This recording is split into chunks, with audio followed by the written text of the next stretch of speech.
नमस्कार दोस्तों, मैं राजिका अग्रवाल आपकी साइंस टीचर एक बार फिर स्वागत करती हूं आपका इस मंच पे। और आज का हमारा टॉपिक है बायोडायवर्सिटी यानी कि जैव विविधता। नया एक टॉपिक आपके लिए लेकर आए हैं, तो बढ़िया से इसको अपन पढ़ेंगे। लेकिन उससे पहले जल्दी से लाइक कीजिए, शेयर कीजिए और कमेंट कीजिए इन वीडियोस के ऊपर। साथ के साथ सब्सक्राइब कीजिए हमारे इस चैनल सीईटी मिशन ज्ञान को और जुड़ जाइए भारत की सबसे बड़ी शिक्षा क्रांति के साथ। चलिए स्टार्ट करते हैं अपना टॉपिक बायोडायवर्सिटी यानी कि जैव विविधता।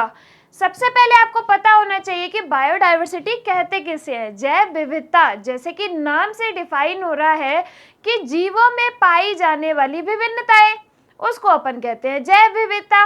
अब देखो, हर एक जगह पे अलग अलग जो जीव है वो प्रेजेंट होते हैं। वहाँ की जलवायु के अकॉर्डिंग, वहाँ पे कैसा टेम्परेचर है, कैसा वहाँ पे एनवायरनमेंट है, उस अकॉर्डिंग वो जीव जो है वहाँ पे पाए जाते हैं। हम सब क्या एक जैसे दिखते हैं? हम सब में कुछ ना कुछ डिफरेंसेस हैं, कुछ ना कुछ भिन्नताएं पाई जाती हैं, इसीलिए हम एक दूसरे से डिफरेंट दिखते हैं। सारे जानवर, सारे मनुष्य, क्या सब जीव एक जैसे दिखते हैं? नहीं दिखते ना। सबकी कुछ ना कुछ स्पेशल क्वालिटी होती है, कुछ ना कुछ स्पेशल फीचर्स होते हैं जो केवल उसी प्रजाति का लक्षण होता है। इसी को अपन कहते हैं बायोडायवर्सिटी यानी कि जैव विविधता। अब देखिए, जो जैव विविधता शब्द है वो किसने प्रतिपादित किया? तो एक साइंटिस्ट थे जिनका नाम था रोजेन। उन्होंने जैव विविधता शब्द जो है वो प्रतिपादित किया। अब जैव विविधता शब्द की परिभाषा जो है वो क्या है कि प्रजातियों में विभिन्नताएं पाई जाती है, उन्हें अपन कहते हैं जैव विविधता। अब जैव विविधता के जो स्तर हैं, जो लेवल है, वो उनको 3 कैटेगरीज में जो है डिवाइड किया गया है। सबसे पहले लेते हैं एक छोटा स्तर यानी कि प्रजाति स्तर। इसमें क्या होगा कि किसी एक निश्चित क्षेत्र में, कोई अपन ने एक पर्टिकुलर एरिया ले लिया, उसमें कितने टाइप की जो प्रजाति है, कितने टाइप की जो स्पीशीज है उसके अंदर प्रेजेंट है, ये अपन देखते हैं। तो उसको अपन क्या कहते हैं? प्रजाति जैव विविधता। दूसरा अपना आता है आनुवांशिक जैव विविधता। आपने देखा होगा कि हम जो मनुष्य हैं, हम एक दूसरे से अलग अलग दिखते हैं। हर एक आदमी हर दूसरे आदमी से डिफरेंट है, अलग है, दिखने में भी, नेचर में भी, पर्सनैलिटी में भी, हर चीज़ में जो एक आदमी है वो दूसरे से अलग है। वो किस वजह से है? तो हमारे अंदर जो जीन्स प्रेजेंट होते हैं वो हमें एक दूसरे से क्या करते हैं? विभिन्न करते हैं, एक दूसरे से अलग करते हैं, जिसे अपन क्या कहते हैं? आनुवांशिक जैव विविधता यानी कि जीनों के वितरण से। अब हमारे अंदर जीन कहाँ से आए? हमारे पेरेंट्स से आए। तो ये क्या है? आनुवांशिकी है, जीनों का एक पीढ़ी से दूसरी पीढ़ी में स्थानांतरण। तो इसे अपन क्या कह देंगे? आनुवांशिक विविधता यानी कि जीनों में जिस तरीके की विभिन्नताएं अपन सबके अंदर प्रेजेंट है, उसको अपन कह देंगे आनुवांशिक विभिन्नता। थर्ड लेवल इसका आता है पारिस्थितिकी विविधता। अब पारिस्थितिकी आपको पता है कि इकोसिस्टम जो है वो सब जगह अलग अलग है। तो इकोसिस्टम में क्या होगा कि जितनी भी विभिन्नताएं हैं वो किस पे डिपेंड करती हैं? वहाँ की जलवायु क्या है, वहाँ का तापमान क्या है, वहाँ का एनवायरनमेंट क्या है, इन सब पे जो पारिस्थितिक विभिन्नता है यानी कि पारिस्थितिक जैव विविधता है वो डिपेंड करती है। तो इस तरीके से जैव विविधता को अपन ने क्या कर दिया? 3 लेवल पे डिवाइड कर दिया। सबसे पहले जैव विविधता जो है दिवस, वो कब मनाया जाता है? तो जैव विविधता दिवस मनाया जाता है 29 दिसंबर को, यानी कि 29 दिसंबर को जैव विविधता दिवस मनाया जाता है। सेकंड, इंटरनेशनल यानी कि अंतरराष्ट्रीय जैव विविधता दिवस कब मनाया जाता है? तो बताइए जल्दी से। 22 मई को इंटरनेशनल जैव विविधता दिवस जो है यानी कि अंतरराष्ट्रीय बायोडायवर्सिटी डे जो है मनाया जाता है। एग्जाम में आपको पता ही है कि डेज से जो है क्वेश्चन पूछ लिए जाते हैं कि कौन से दिन ये दिवस मनाया जाता है। तो एग्जाम में ये 2 क्वेश्चन इस तरीके से बन के आ सकते हैं कि अंतर्राष्ट्रीय जैव विविधता दिवस मनाया जाता है या जैव विविधता दिवस मनाया जाता है। तो आपको ये लगा के आना है। चलिए स्टार्ट करते हैं जैव विविधता से यानी कि बायोडायवर्सिटी। अब इसको दो शब्दों में अपन कैटेगराइज करके पढ़ते हैं, जैव यानी कि जीवन, विविधता यानी कि विभिन्नताएं। तो जितने भी जीव है उनके अंदर जो भी विभिन्नताएं पाई जा रही है उन्हें अपन ने क्या कह दिया, जैव विविधता यानी कि बायोडाइवर्सिटी। ये शब्द किसने प्रतिपादित किया, रोजेन ने प्रतिपादित किया। अब एक जो संस्था है उसने इसकी डेफिनेशन दी, क्या दी भाई, प्रौद्योगिकी आकलन रिपोर्ट के अकॉर्डिंग इसकी क्या डेफिनेशन है कि जीव जंतुओं में पाई जाने वाली विभिन्नताएं, विषमता तथा पारिस्थितिकी जटिलता ही क्या है, जैव विविधता है। यानी कि सब जो इंडिविजुअल है वो एक दूसरे से अलग है, इसी को अपन ने कह दिया जैव विविधता, बायोडाइवर्सिटी। चलिए, जैव विविधता के स्तर 3 इसके स्तर हैं। पहला कौन सा था अपना, पहला हो गया जैव विविधता का प्रजाति विविधता, दूसरा अपना हो जाता है आनुवंशिक विविधता और तीसरा है अपना पारिस्थितिकी। प्रजाति विविधता के अंदर क्या है कि किसी एक क्षेत्र में कितनी टाइप की प्रजाति जो है, कितने टाइप के जीव जो है वो प्रेजेंट है, उसको अपन कहते हैं प्रजाति विविधता। आनुवंशिक विविधता यानी कि जीनों में परिवर्तन है, जीनों में विभिन्नताएं हैं, उसको अपन क्या कहते हैं, आनुवंशिक विभिन्नता। पारिस्थितिकी विभिन्नता यानी कि किसी भी जो इकोसिस्टम है वो वहाँ पे क्यों प्रेजेंट है, उसकी भौगोलिक विभिन्नता के आधार पर अलग अलग जगह पे अलग अलग इकोसिस्टम जो है प्रेजेंट होते हैं, उसे अपन कहते हैं पारिस्थितिकी तंत्र विविधता। चलिए, ये इसके हो गए 3 स्तर। अब देखिए, जैव विविधता के लिए जो है कुछ जगह बनाई जाती है, उन्हें अपन कहते हैं हॉटस्पॉट। क्या कहते हैं, हॉटस्पॉट यानी कि बायोडाइवर्सिटी हॉटस्पॉट। अब तक टोटल हॉटस्पॉट्स के नंबर कितने हैं, 36। कितना, 36। अब भाई हॉटस्पॉट किसे कहते हैं, यानी कि तप्त स्थल किसे कहा जाता है, तो जहाँ पे बहुत ज्यादा जैव विविधता पाई जाती है, यानी कि जो प्रजातियां हैं, जो जीव है वो बहुत ही ज्यादा अलग अलग टाइप के प्रेजेंट होते हैं, जिनमें बहुत ज्यादा विभिन्नताएं होती है, उस स्थान को अपन कहते हैं तप्त स्थल यानी कि हॉटस्पॉट। कितने हैं वर्तमान में तप्त स्थल, 36। ये आप आंकड़ा जो है आपको याद रखना है, 36 का आंकड़ा, 36 अपने हॉटस्पॉट है।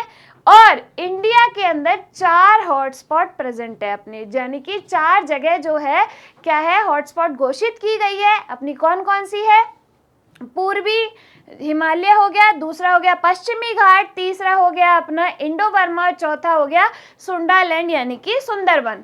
तो ये 4 क्या है अपने इंडिया के अंदर हॉटस्पॉट प्रेजेंट है। बाकी टोटल नंबर कितने हॉटस्पॉट है, 36, यानी कि 36 हॉटस्पॉट अब तक जो है बनाए गए हैं।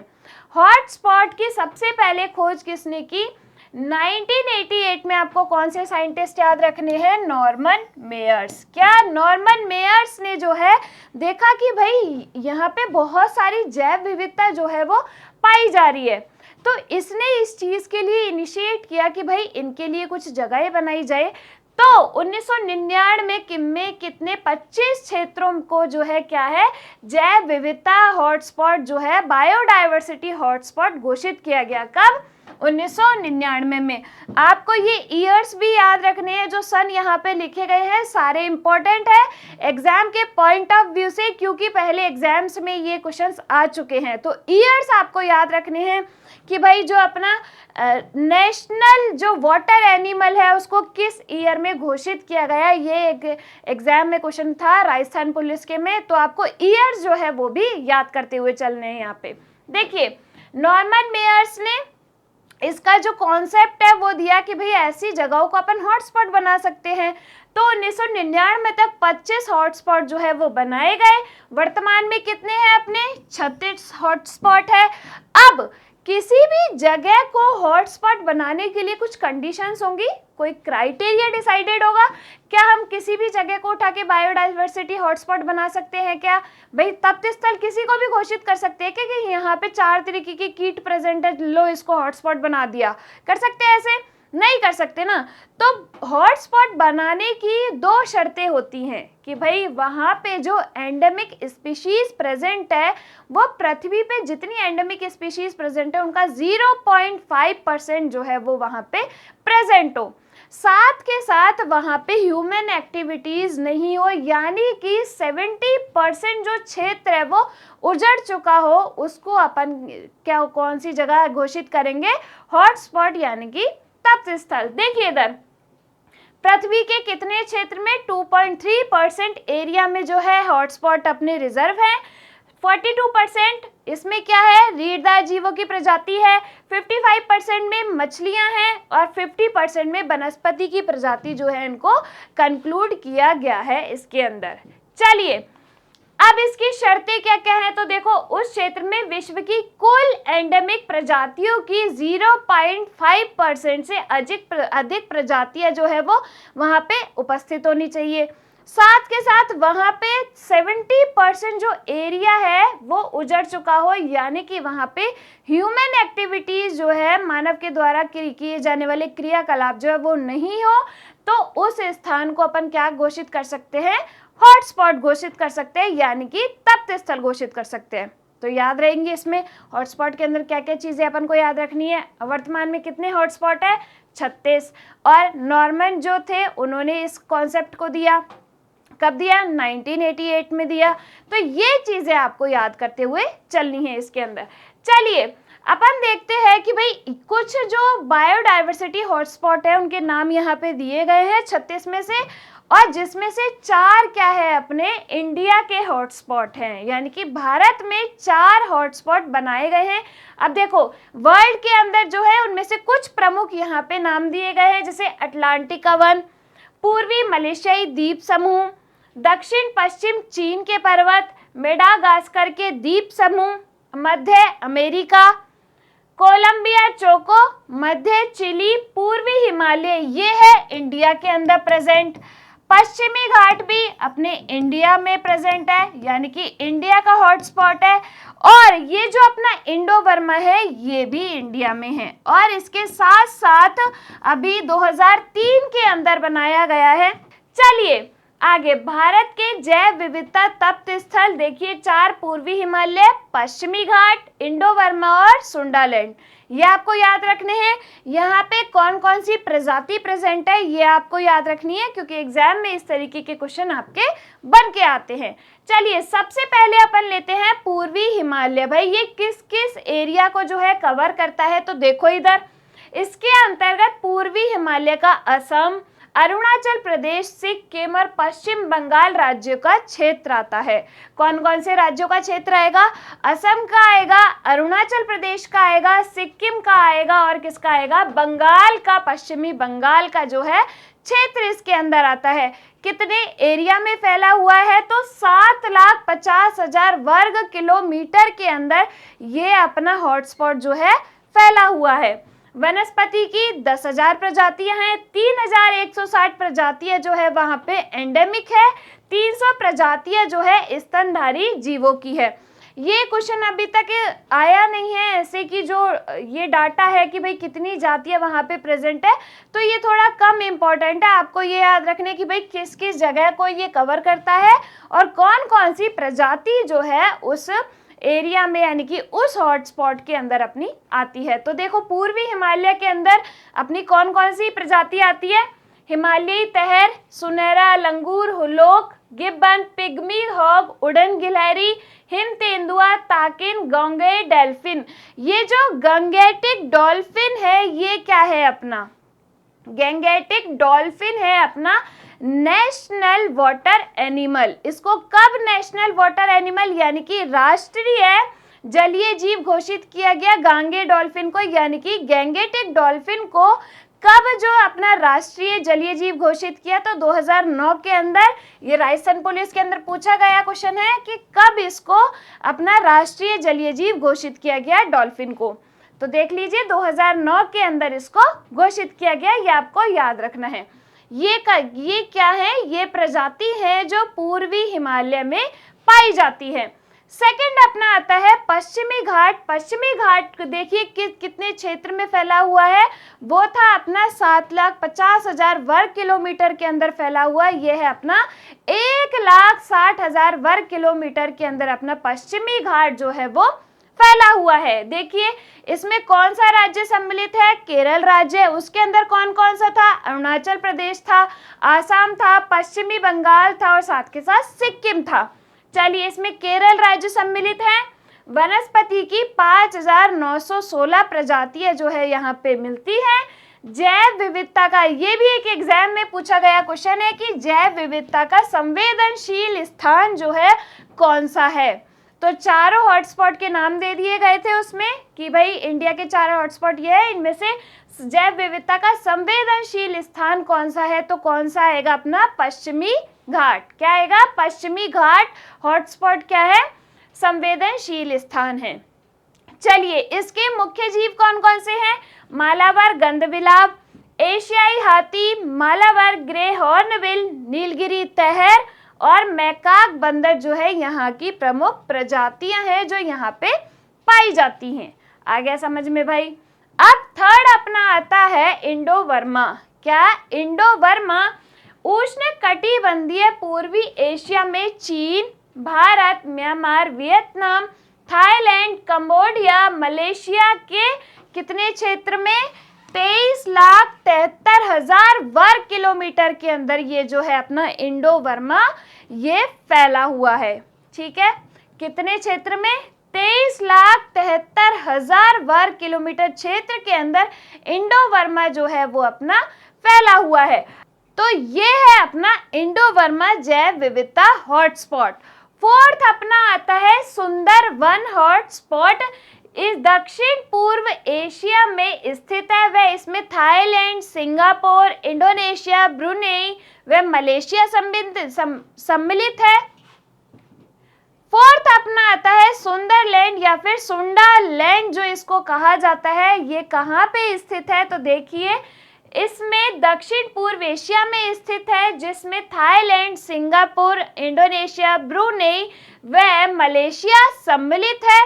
भारत का कौन सा क्षेत्र इसके अंदर आएगा? तो भारत का निकोबार जो क्षेत्र है वो किसके अंदर आएगा? अपना सुंदरवन के अंदर आएगा। ठीक है, याद रहेगी ये चीज। 2013 में इसको जो है बायोस्फीयर घोषित किया गया है सुंदरवन को। तो टोटल अपने कितने हैं जैव विविधता हॉटस्पॉट कितने हैं अब तक बनाए गए? 36, जिनमें से 4 क्या है? अपने इंडिया के अंदर पाए जाने वाले।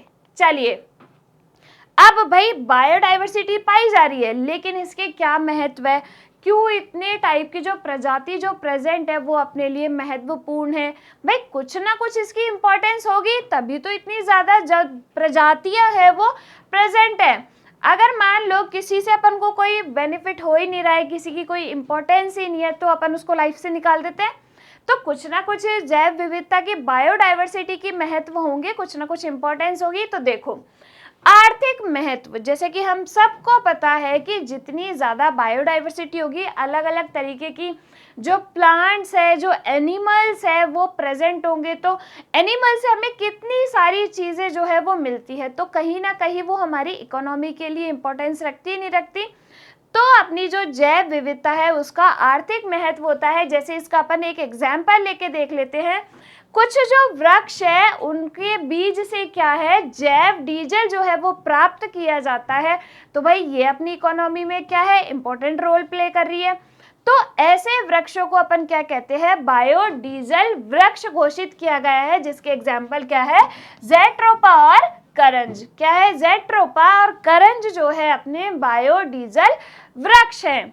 आ गया समझ में? ये क्या है, अपने आर्थिक महत्व। फिर भाई औषधीय महत्व भी होते हैं कि बहुत सारे प्लांट्स से अपन को क्या है, दवाइयाँ बनाई जाती है, औषधि बनाई जाती है।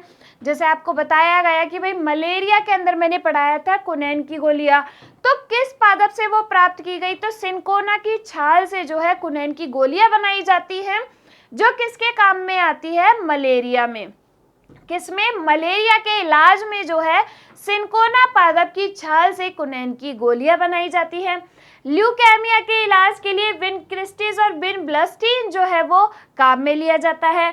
कैंसर में टेक्टस बकाटा जो है वो पौधा जो है काम में लिया जाता है। सर्पगंधा जो है वो हाई ब्लड प्रेशर में जो है वो काम में आता है। यानी कि इन सब से ये जो है औषधियाँ बनाई जाती है इन बीमारियों के इलाज के लिए। अब भाई इसका आर्थिक महत्व भी है, औषधीय महत्व भी है, साथ के साथ इसका पर्यावरणीय महत्व भी है। तो पर्यावरण में भाई जितनी ज़्यादा डाइवर्सिटी होगी उतना बढ़िया अपना एनवायरनमेंट होगा, उतना बढ़िया अपना इकोसिस्टम होगा। तो भाई अपने इकोसिस्टम अच्छे रखने हैं, अपनी इकोलॉजी अच्छी रखनी है, तो इनका जो जैव विविधता है तो इनको तो भाई रहना ही पड़ेगा। बायोडाइवर्सिटी जो है होगी तभी तो उतना बढ़िया अपना इकोसिस्टम जो है क्या होगा, स्टेबल होगा। चलिए फोर्थ अपना आता है सामाजिक, सांस्कृतिक व आध्यात्मिक महत्व। जैसे कि कुछ जो पेड़ हैं उनकी पूजा करते हैं तो सामाजिक सांस्कृतिक महत्व है इनका। कुछ पेड़ पौधे जो है उनकी पूजा की जाती है, उनको भगवान माना जाता है। तो इस तरीके से जो है अपनी बायोडाइवर्सिटी जो है वो एक महत्व रखती है, किसमें, सामाजिक तरीके से और साथ के साथ सांस्कृतिक आध्यात्मिक तरीके से जो है बायोडाइवर्सिटी महत्वपूर्ण है। लेकिन कई जगह क्या है कि कुछ कुछ गांव के लोग कुछ अंधविश्वास तरीके से कुछ प्रजातियों को जो है वो मार देते हैं कि भाई ये यहाँ पे सही नहीं है, तो उन्हें देखते ही वो मार देते हैं। तो अंधविश्वास की वजह से अपनी जो बायोडाइवर्सिटी है वो क्या है, कम हो जाती है। बायोडाइवर्सिटी की कुछ जो प्रजातियां हैं वो विलुप्त हो जाती है। चलिए अंतरराष्ट्रीय जैव विविधता वर्ष की कौन से ईयर को घोषित किया गया, तो ये आपको याद रखना है, इंटरनेशनल जो बायोडाइवर्सिटी ईयर है अपना 2010 को घोषित किया गया है। इंटरनेशनल बायोडाइवर्सिटी डे कब मनाते हैं, तो 22 मई को वो मनाया जाता है। और डाइवर्सिटी डे यानी कि जैव विविधता जो दिवस है वो कब मनाया जाता है, 29 दिसंबर को मनाया जाता है। एक नोटबुक लीजिए, उसमें ये डे आप अपने नोट डाउन करते चलिए, क्योंकि ये आपको याद रखने एग्जाम के पॉइंट ऑफ व्यू से ये सब चीजें इंपॉर्टेंट है। चलिए अब जैव विविधता है अपने, बहुत सारी बायोडाइवर्सिटी है, मतलब बहुत सारी विभिन्नताएं पाई जा रही हैं। तरह तरह के एनिमल जो है, प्लांट्स जो है, माइक्रो ऑर्गेनिज्म जो है, बहुत सारी चीज़ें जो है अपने एनवायरनमेंट के अंदर प्रेजेंट है। लेकिन भाई क्या ये बायोडाइवर्सिटी वैसे के वैसे रहती है कि नहीं रहती, इन पे कोई खतरा है, तो ऑब्वियस सी बात है कोई चीज़ कहीं पे प्रेजेंट है तो कुछ ना कुछ उसके जीवन में संकट तो आने ही हैं। तो बायोडाइवर्सिटी पे क्या क्या संकट आ सकते हैं, किस किस वजह से अपनी बायोडाइवर्सिटी जो अपनी जैव विविधता जो है वो कमज़ोर पड़ सकती है, यानी कि वो कम हो सकती है, उस पर कुछ जो परेशानियां हैं, कठिनाइयां हैं, उनकी वजह से बायोडाइवर्सिटी कम हो जाए तो क्या क्या इस पे संकट मंडराते हैं। तो देखो भाई, प्राकृतिक आवासों का नष्ट होना, जैसे कुछ भी एनिमल है वो अपनी एक नेचुरल प्लेस में रह रहा है कि वो वहीं पे रहेगा, लेकिन क्या है कि कुछ इंसान हैं उनको अपने घर बनाने हैं, उनको अपने खेत का जो है रास्ता निकालना है, घर का रास्ता निकालना है, रोड बनानी है, तो वो क्या करते हैं, इन एनिमल्स के, इन जानवरों के जो है प्राकृतिक आवास को क्या है, नष्ट कर देते हैं।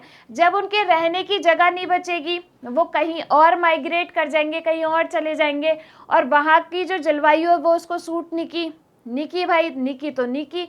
अगर उसकी जलवायु और वहाँ का जो वातावरण है उन जीवों को, उन जंतुओं को सूट नहीं किया तो वो बायोडाइवर्सिटी कम हो जाएगी, वो प्रजाति कम हो जाएगी। तो ये एक संकट है कि भाई जो ह्यूमन है, वो जो मानव है, अपनी आवश्यकताओं की पूर्ति के लिए जो जीव जंतु है उनके प्राकृतिक, उनके नेचुरल प्लेसेस को क्या है, नष्ट कर रहा है। अब देखिए, प्राकृतिक आवास का विखंडन कर दे रहा है, उनको तोड़ दे रहा है, क्योंकि उसको घर बनाना है अपना, उसको खुद का घर बनाना है तो दूसरे का घर उजाड़ दो चाहे, लेकिन खुद का घर तो बनेगा ही बनेगा। तो जीव जंतुओं के प्राकृतिक आवासों का विखंडन कर देते हैं, ये एक संकट है जैव विविधता कम होने का।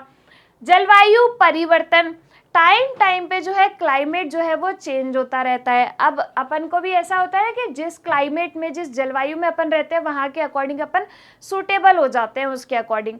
लेकिन अगर अपन नई किसी कंट्री में जाए, नई किसी प्लेस पे जाए, वहाँ का टेम्परेचर, वहाँ का जो क्लाइमेट है वो अपने स्थान के अकॉर्डिंग नहीं है, तो कोल्ड हो जाता है, बहुत सारी मतलब ऐसी डिजीज सी हो जाती है, क्योंकि वहाँ का जलवायु जो है अपन को सूट नहीं कर रहा। तो ऐसी कुछ जातियाँ भी होती हैं जो अगर अलग जगह पे जा रही है तो वहाँ का जलवायु जो है वो उसको सूट नहीं कर रही, या फिर जिस जगह पे वो रह रही है वहीं पे ही क्लाइमेट चेंज हो रहा है, वो उसके फेवर में नहीं है, उसको सूट नहीं कर रहा, तो जो अपनी जैव विविधता है वो कम हो जाएगी, जो प्रजाति है वो वहां पे सरवाइव नहीं कर पाती।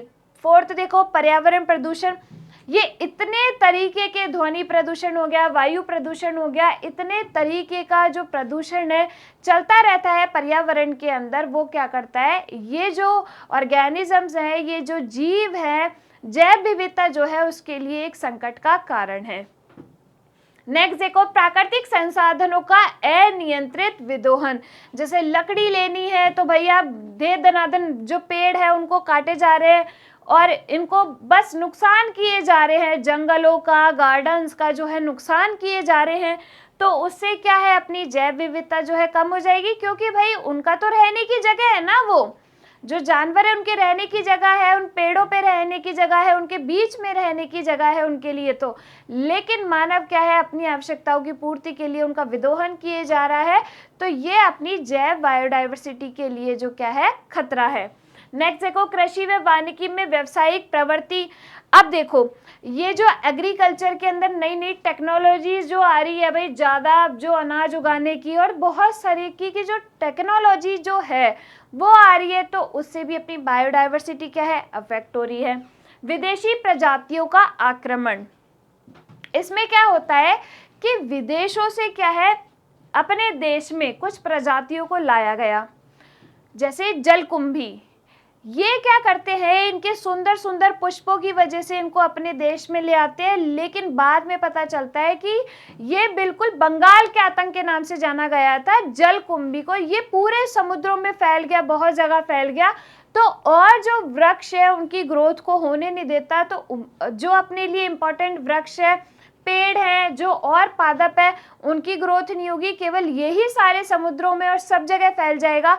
तो जो अपने को रिक्वायर्ड ट्रीज है वो नहीं होंगे, तो ऐसे विदेशी प्रजाति जो है अपने देश में आके आक्रमण कर लेती है, तो इस तरीके से अपनी जैव विविधता जो है उस पर संकट आ जाता है।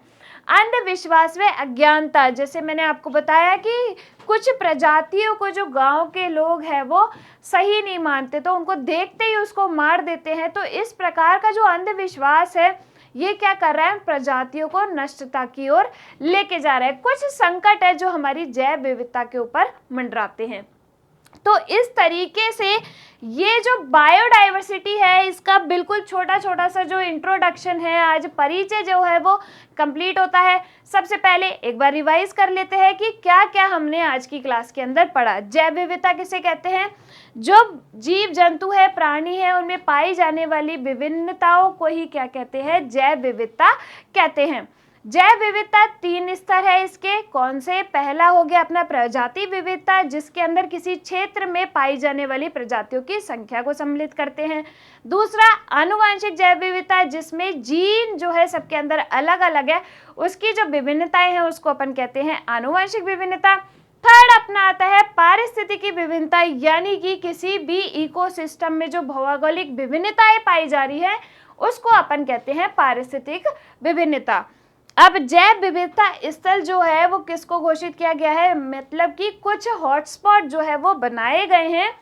और हॉटस्पॉट क्या चीज़ है, जहाँ पे बहुत ज़्यादा जैव विविधता, बहुत ज़्यादा बायोडाइवर्सिटी पाई जाती है, उन्हें अपन कहते हैं हॉटस्पॉट। अब तक कितने हॉटस्पॉट बनाए गए हैं, 36, जिनके अंदर 4 जो है अपने इंडिया के अंदर प्रेजेंट है।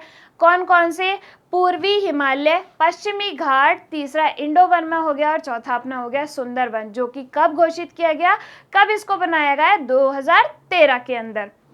जो अपना इंटरनेशनल बायोडाइवर्सिटी डे है वो कब मनाया जाता है, 22 मई को। और डाइवर्सिटी डे, बायोडाइवर्सिटी डे कब मनाया जाता है, 29 दिसंबर को।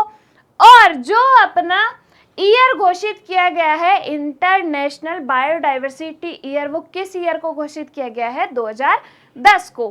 अपना जो राष्ट्रीय जलीय जंतु है वो कौन है, गैंगेटिक डॉल्फिन है। इसको कब जो है अपना राष्ट्रीय जलीय जीव बनाया गया, जीव जंतु बनाया गया, 2009 के अंदर बनाया गया।